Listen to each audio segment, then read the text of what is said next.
अस्सलाम वालेकुम।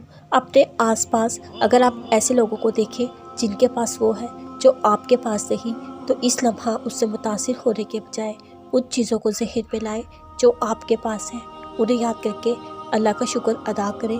उसने अब तक आपको बेहतरीन से नवाजा है। आने वाले वक्त में यकीनन आपके लिए और भी बहुत कुछ रखा होगा। दूसरों से इम्प्रेस होने के बजाय खुद को बार बार ये बात दोहराएं। जब मंजिल दूर हो, रास्ते दुश्वार, वक्त खटन हो, हालात नामुमकिन, तब खुदा वाहिद की ज़ात पर यकीन ईमान है, तब उस पर यकीन तवक्कल है। वो फरमाते हैं जेब में पैसे हैं और फिर दिल को इत्मीनान है, तो तवक्कल किस पर है? पैसे पर, अल्लाह पर नहीं है।